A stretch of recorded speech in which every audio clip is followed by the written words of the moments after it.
মোৰ ছাত্ৰ ছাত্ৰীসকল আৰএছ টিউশ্যন চেণ্টাৰলৈ তোমালোকক স্বাগতম জনাইছোঁ। আজি আমি আলোচনা কৰিম নৱমমান শ্ৰেণীৰ সমাজ বিজ্ঞানৰ ইতিহাসৰ যিটো অধ্যায়বোৰ আছে, 5টা অধ্যায় আছে, তাৰে 4টা অধ্যায় আগৰ ভিডিঅ'বোৰত আলোচনা কৰিছোঁ। যদি চোৱা নাই তোমালোকে প্লেলিষ্টত গৈ চাই ল'বা। গতিকে আজি আমি আলোচনা কৰিবলৈ লৈছোঁ নৱম শ্ৰেণীৰ 5মটো অধ্যায় সমাজ বিজ্ঞানৰ।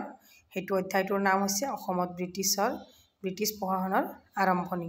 ইয়াৰ মূল আলোচ্য বিষয়সমূহ আগতে আমি চাই লওঁ।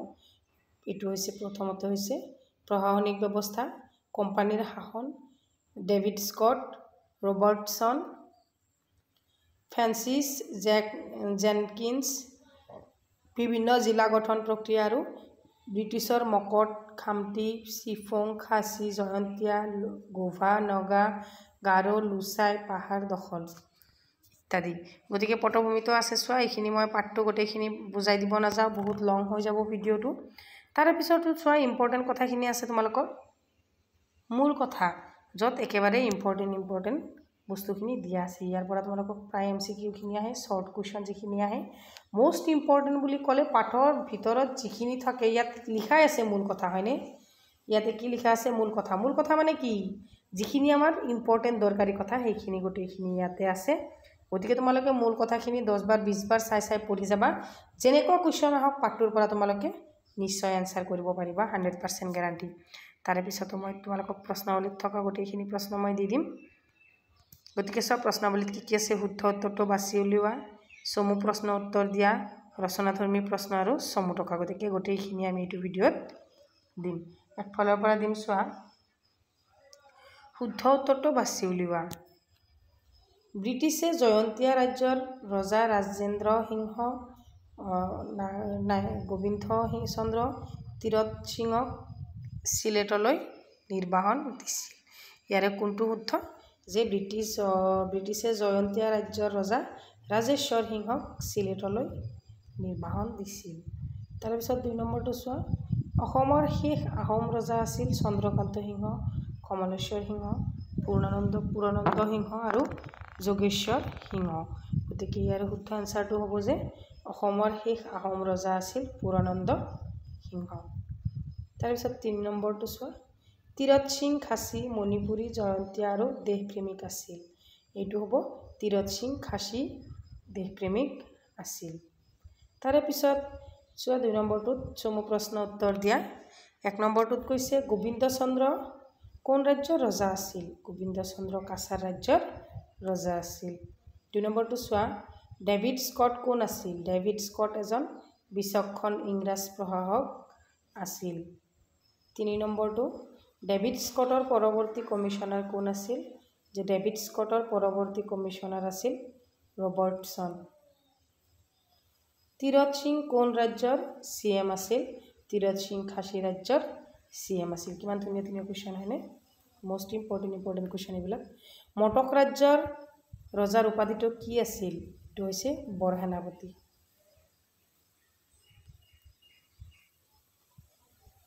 জেনকিন্সৰ পৰামৰ্শ অনুসৰি কোনে সিংহাসন হেৰুৱাইছিল? জেনকিন্সৰ পৰামৰ্শ অনুসৰি পূৰ্ণানন্দ সিংহই সিংহাসন হেৰুৱাইছিল। মনত ৰাখিবা। 7 নম্বৰ প্ৰশ্নটো চোৱা, জেনকিন্সে নামনি অসমক কি জিলাত ভাগ কৰিছিল? জেনকিন্সে নামনি অসমক গোৱালপাৰা, দৰং, কামৰূপ জিলাত ভাগ কৰিছিল। 8 নম্বৰটো, ব্ৰিটিছে কাক 50 টকীয়া বৃত্তি দি কাছাৰ দখল কৰিছিল? ব্ৰিটিছে পূৰ্ণানন্দ সিংহক 50 টকীয়া বৃত্তি দি কাছাৰ দখল কৰিছিল। ৰচনাধৰ্মী প্ৰশ্ন চোৱা। 1 নম্বৰটো, ডেভিড স্কটৰ ৰাজনীতি কেনে আছিল? Important question. ডেভিড স্কটৰ প্ৰশাসনত নামনি আৰু উজনি অসমৰ ক্ষেত্ৰত সুকীয়া ৰাজহ ব্যৱস্থা কৰা হৈছিল। নামনি অসমৰ পৰগনাসমূহ উঠাই দিয়া নাছিল। নামনি অসমৰ আগৰ দৰে একোজন চৌধুৰীৰ পৰিচালনাৰ একেটা গড় পৰগনা ৰাজহ অঞ্চল ৰখা হ'ল। চিৰস্তাদাৰ, তহবিলদাৰ, পালোৱাৰী, ঠাকুৰীয়া আদি খাজনা সংগ্ৰহকাৰী কৰ্মচাৰী নিয়োগ কৰা হয়। নগাঁও আৰু ৰহা অঞ্চলক সামৰি কৰ আয়ৰ কাৰণে এটা বেলেগ গোট তৈয়াৰ কৰা হৈছিল। মাটিৰ খাজনাৰ উপৰিও বেলেগ বেলেগ বৃত্তিৰ লোকৰ ওপৰতো স্কটে বিত্তীয় কৰ বহুৱাইছিল। তাঁতী, সোণাৰী, মাছমৰীয়া, কহাৰ আদি বিভিন্ন বৃত্তিত নিয়োজিত লোকসকলে এই কৰ দিব লাগিছিল।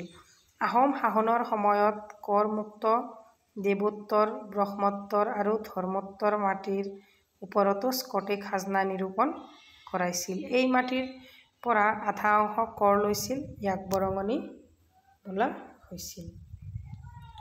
তাৰে পিছত ২ নম্বৰ প্ৰশ্নটো চোৱা। ডেভিড স্কটৰ প্ৰশাসনৰ কালত বিচাৰৰ ক্ষেত্ৰত কেনে ব্যৱস্থা গ্ৰহণ কৰা হৈছিল? ডেভিড স্কট ব্ৰহ্মপুত্ৰ উপত্যকাৰ এক বিৰাট অঞ্চলৰ প্ৰশাসনিক দায়িত্বত আছিল।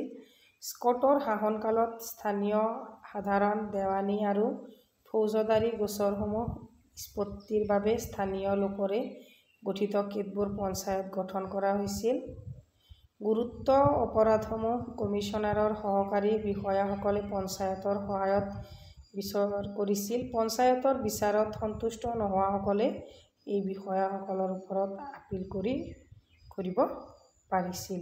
তাৰপিছত লিখিবা, ইয়াৰ পিছত সন্তুষ্ট নহ'লে কমিছনাৰক আপিল কৰিব পাৰিছিল আৰু কমিছনাৰে আপিল শুনি ৰায়দান কৰিছিল।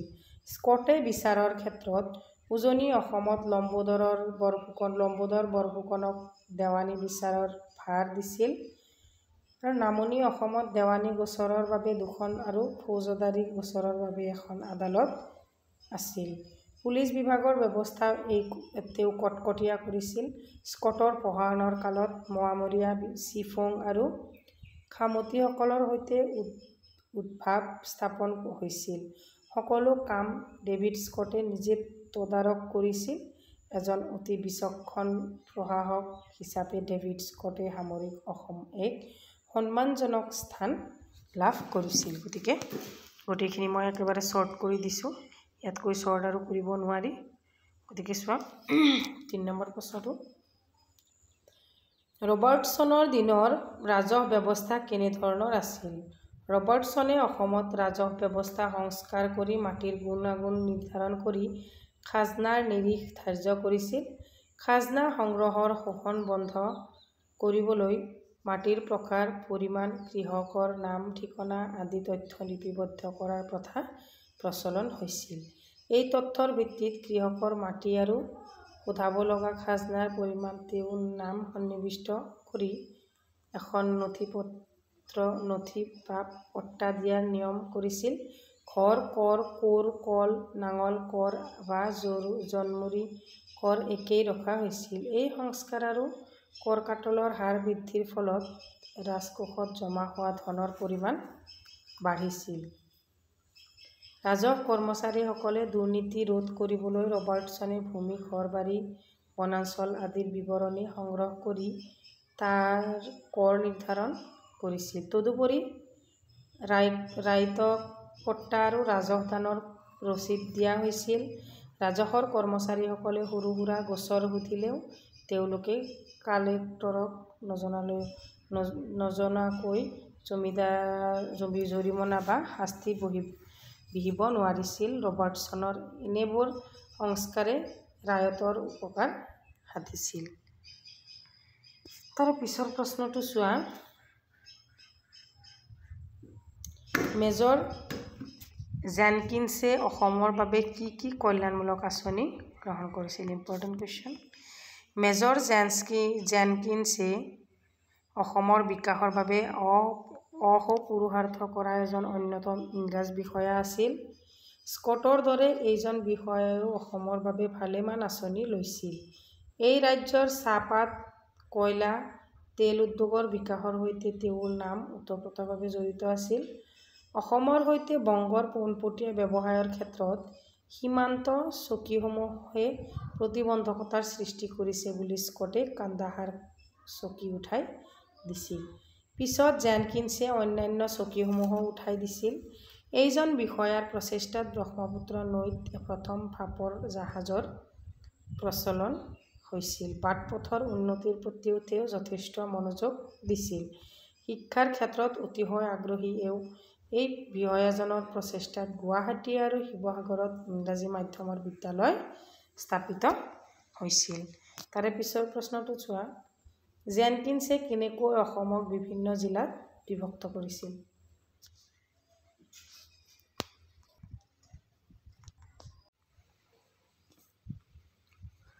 উত্তৰত লিখিবা, ব্ৰিটিছ অধিকৃত ব্ৰহ্মপুত্ৰ উপত্যকা জেনকিন্সে 4খন জিলাত বিভক্ত কৰিছিল। সেইকেইখন হ'ল গোৱালপাৰা, কামৰূপ, দৰং, বিশ্বনাথ ধৰি আৰু নগাঁও। পুৰণি নথিপত্ৰত নগাঁও জিলাক সাগৰীজান বুলিহে উল্লেখ আছে। সেই সময়ত এই জিলাখন পূৰ্বে ধনশিৰি নৈলৈকে বিস্তৃত আছিল। সাগৰীজানৰ সদৰ ঠাই আছিল নগাঁও। 1834 চনত এই সদৰ ঠাই ৰঙাগড়লৈ নিয়া হৈছিল। তাৰ পিছত পুৰণি গুদাম সদৰ হয়। কিছুদিনৰ মূৰত আকৌ পুনৰ নগাঁও চহৰকে সদৰ ঠাই বুলি ঘোষণা কৰা হয়। পশ্চিমে মানাহ আৰু পূবে বৰনদীক সীমা হিচাপে লৈ ব্ৰহ্মপুত্ৰৰ দুয়োপাৰে গঠিত কামৰূপ জিলাৰ সদৰ ঠাই আছিল গুৱাহাটী। আগেয়ে দৰং ৰজাৰ অধীনত থকা পশ্চিমৰ অঞ্চলটোকে ধৰি সেই অঞ্চলত নতুনকৈ গঠিত জিলাখনক দৰং জিলা বোলা হৈছিল। ইয়াৰ সদৰ ঠাই প্ৰথমতে মঙ্গলদৈত আছিল, কিন্তু এই ঠাইখন অস্বাস্থ্যকৰ বুলি বিবেচনা হৈছিল। ই প্ৰায়ে বানপানীত বুৰ গৈছিল। সেয়ে 1837 চনত মঙ্গলদৈৰ পৰা তেজপুৰলৈ সদৰ কাৰ্যালয় উঠাই দিয়া হয়। তাৰে পিছত 6 নম্বৰ প্ৰশ্নটো চাবা, তীৰত সিং কোন আছিল? তেওঁ কিয় ব্ৰিটিছ বিৰোধী হৈছিল? তীৰত সিং খাচীৰ CM আছিল। ব্ৰিটিছে ব্ৰহ্মপুত্ৰ উপত্যকা দখল কৰাৰ পিছত খাচী পাহাৰৰ মাজেৰে সুৰমা উপত্যকাৰ সৈতে তেওঁ এটা যোগসূত্ৰ স্থাপনৰ মানস কৰিছিল। ৰাণীৰ পৰা নখৌৰ মাজেৰে এই পথ সাজিবলৈ খাচী CM তীৰত সিঙে অনুমতি দিছিল। কিন্তু পিছত পথ নিৰ্মাণ হ'লে তেওঁলোকৰ স্বাধীনতা খৰ্ব হোৱাৰ ইংগিত পাইছিল আৰু সেইবাবে খাচীৰ মুখীয়ালসকলে ইয়াৰ বিৰোধিতা কৰিছিল। ইতিমধ্যে তীৰত সিং আৰু ইংৰাজৰ মাজত সম্পৰ্কৰ অৱনতি ঘটিছিল। ৰাণী ৰাজ্যৰ বিৰুদ্ধে হোৱা যুদ্ধৰ তীৰত সিঙক ব্ৰিটিছে সহায় নকৰিলে, বৰঞ্চ ৰাণীৰ ৰজাকহে সহায় কৰিবলৈ তেওঁলোকে প্ৰস্তুত হ'ল। 1829 খ্ৰীষ্টাব্দত তীৰত সিঙে খাচী সৈন্য সামন্ত লৈ কোম্পানীৰ লোকৰ ওপৰত আক্ৰমণ চলায়। এইবোৰ কাৰণতে তীৰত সিঙে ব্ৰিটিছৰ বিৰোধী হৈছিল। তাৰপিছত 11 নম্বৰটো চোৱা, চমু টকা লিখা। তুলাৰাম সেনাপতি। কাছাৰৰ সেনাপতি আছিল তুলাৰাম। তেওঁ সমগ্ৰ কাছাৰ অঞ্চল ব্ৰিটিছৰ পৰা দাবী কৰিছিল, কিন্তু ইংৰাজসকলে তুলাৰামক উত্তৰ কাছাৰৰ কৰতলীয়া শাসক হিচাপেহে স্বীকৃতি দিছিল। তুলাৰাম সেনাপতিৰ মৃত্যু হোৱাত তেওঁৰ 2 পুত্ৰ নকুলৰাম বৰ্মন আৰু ব্ৰজনাথ বৰ্মনে পিতৃৰাজ্য শাসন কৰিছিল। তাৰে পিছৰ চমু টকাটো হৈছে পুৰনন্দ সিংহ। পুৰনন্দ সিংহ আছিল আহোম ৰজা ব্ৰজনাথৰ পুতেক। ৰজা ব্ৰজনাথৰ অংগক্ষত হোৱা বাবে পুতেক পুৰন্দৰ সিংহক ৰজা পতা হয়। 1833 চনত ইষ্ট ইণ্ডিয়া কোম্পানীৰ হকে ৰবাৰ্টছনে পুৰন্দৰ সিংহৰ লগত গুৱাহাটীৰ এখন চুক্তি পত্ৰত স্বাক্ষৰ কৰে। এই চুক্তিমতে মটক আৰু শদিয়া ৰাজ্যৰ বাহিৰে উজনি অসমত খন পুৰন্দৰ সিংহক শাসন কৰিবলৈ দিয়া হৈছিল আৰু তাৰ বিনিময়ত ইংৰাজ কোম্পানীৰ বছৰি 50,000 টকা কৰ সোধাবলৈ পুৰন্দৰ সিংহ বাধ্য হয়। প্ৰশাসনৰ শিথিলতাৰ প্ৰমাণ পাই 1839 খ্ৰীষ্টাব্দত পুৰন্দৰ সিংহক সিংহাসনচ্যুত কৰা হ'ল। পুৰন্দৰক অৱসৰ ভাট্টা দি তেওঁৰ ৰাজ্য ব্ৰিটিছৰ পোনপটীয়া প্ৰশাসনৰ অধীনলৈ অনা হৈছিল। তাৰে পিছত 3 নম্বৰটো চোৱা, তীৰত সিং। তীৰত সিং খাচীৰ CM আছিল। ৰাণীৰ পৰা নখৌৰ মাজেৰে এই পথ সাজিবলৈ তেওঁ ব্ৰিটিছক অনুমতি দিছিল, কিন্তু পিছত পথ নিৰ্মাণ হ'লে তেওঁলোকৰ স্বাধীনতা খৰ্ব হোৱাৰ ইংগিত পাইছিল আৰু সেইবাবে খাচীৰ মুখীয়ালসকলে ইয়াৰ বিৰোধিতা কৰিছিল। ইতিমধ্যে তীৰত সিং আৰু ইংৰাজৰ মাজত সম্পৰ্কৰ অৱনতি ঘটিছিল। ৰাণী ৰাজ্যৰ বিৰুদ্ধে হোৱা যুদ্ধত তীৰত সিঙক ব্ৰিটিছে সহায় নকৰিলে, বৰঞ্চ ৰাণীৰ ৰজাকহে সহায় কৰিবলৈ তেওঁলোকে প্ৰস্তুত হ'ল। 1829 খ্ৰীষ্টাব্দত তীৰত সিঙে খাচী সৈন্যৰ সামন্ত লৈ কোম্পানীৰ লোকৰ ওপৰত আক্ৰমণ চলায়। তাৰে পিছৰ চমুটকাটো চোৱা গোমধৰ কোঁৱৰ অসমত পোনপ্ৰথমে ব্ৰিটিছৰ প্ৰশাসনৰ বিৰোধিতা কৰা গোমধৰ কোঁৱৰ আহোম ৰাজ পৰিয়ালৰ আছিল। গোমধৰ কোঁৱৰক সমৰ্থন কৰিছিল ধনঞ্জয় আৰু তেওঁৰ পুত্ৰ হৰনাথ, জীউৰাম দুলীয়া বৰুৱা আদি। ইংৰাজে উজনি অসমৰ সামৰিক শাসনৰ ওৰ পেলাই তাৰ পৰা ব্ৰিটিছ সৈন্য অপসাৰণ কৰিছিল। সেই অৱস্থাৰ সুযোগ লৈ গোমধৰ কোঁৱৰে নিজকে স্বৰ্গদেউ বুলি ঘোষণা কৰিছিল। গোমধৰে ভবাৰ দৰে ব্ৰিটিছসকলক ইমান দুৰ্বল নাছিল। তেওঁলোকে তৎক্ষণাৎ বিদ্ৰোহ দমন কৰে আৰু গোমধৰকে আদি কৰি ব্ৰিটিছ বিৰোধী ষড়যন্ত্ৰকাৰীসকলক বন্দী কৰে। সেই সময়ত ব্ৰিটিছ কমিছনাৰ ডেভিড স্কটে গোমধৰ কোঁৱৰক প্ৰমুখ্যে বিদ্ৰোহীক 7 বছৰলৈ বংগদেশৰ ৰংপুৰ কাৰাগাৰত কাৰাবাস দিয়ে। গোমধৰেও ফাটেকৰ পৰা নগাপাহাৰলৈ পলাই গৈছিল যদিও ধৰা পৰি পুনৰ ৰংপুৰ ফাটেকত 7 বছৰলৈ কাৰাবাস খাটিবলগীয়া হয়। পৰৱৰ্তী পৰ্যায়ত ৰংপুৰৰ ফাটেকৰ পৰা গোমধৰ কোঁৱৰ কলৈ গ'ল সেই বিষয়ে জনা নাযায়। তাৰে পিছৰ প্ৰশ্নটো চোৱা চমুটকাটো ব্ৰিটিছৰ চিফুং ৰাজ্যৰ দখল। মটক ৰাজ্যৰ পূবত থকা নদিহিং আৰু টেঙাপানী নৈৰ মাজৰ সমভূমি অঞ্চলত চিফুসকল আছিল। চিফুৰ মুখিয়ালজনক গাম বোলা হৈছিল। গামসকল ইংৰাজৰ বশ্যতা স্বীকাৰ কৰি চুক্তিপত্ৰত চহী কৰাত সেই অঞ্চলটো ইংৰাজৰ তললৈ গ'ল। পূবৰ পৰা কোনো শত্ৰু অহাৰ গম পালে তেওঁলোকে ইংৰাজ চৰকাৰক জনাবলৈ মান্তি হৈছিল।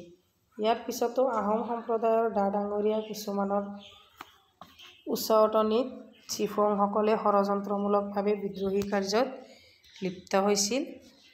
এই বতৰা পাই নিউভিলে পুনৰ চিফুসকলক দমন কৰিবলগীয়া হৈছিল। তাৰে পিছত 6 নম্বৰ চমুটকাটো চোৱা ব্ৰিটিছ জয়ন্তীয়া ৰাজ্য দখল। এইবিলাক চমুটকা বৰ ইম্পৰ্টেণ্ট। ইয়াৰ পৰা যিকোনো এটা চমুটকা পৰীক্ষাত আহিব। গতিকে প্ৰতিটো লেচনৰ পৰা এটা চমুটকা আহিব। তাৰ পৰা তোমালোক 4টা দিয়া থাকিলে হয়তো 3টা লিখিব দিব। এনেকৈ মুঠতে চমুটকা আহিব। যদি জয়ন্তীয়া ৰাজ্যত ৰজা ৰাজেন্দ্ৰ সিংহই ব্ৰিটিছৰ লগত চুক্তি কৰি ৰাজনৈতিক সু-সম্পৰ্ক স্থাপন কৰিছিল, মান আক্ৰমণৰ পৰৱৰ্তী কালত সৃষ্টি হোৱা অশান্ত বাতাবৰণৰ সময়ছোৱাত ব্ৰিটিছক আশা কৰা মতে সহায় কৰা নাছিল। জয়ন্তীয়াসকলে জয়ন্তীয়া পৰগনা সীমাইদি ব্ৰিটিছে অধিকৃত অঞ্চলত উপদ্ৰৱ কৰাৰ অভিযোগত ব্ৰিটিছে তেওঁলোকক ভাবুকি দিবলগীয়া হৈছিল। 1835 চনত কেপ্টেইন লিষ্টাৰে জয়ন্তীয়া ৰাজ্য দখল কৰে।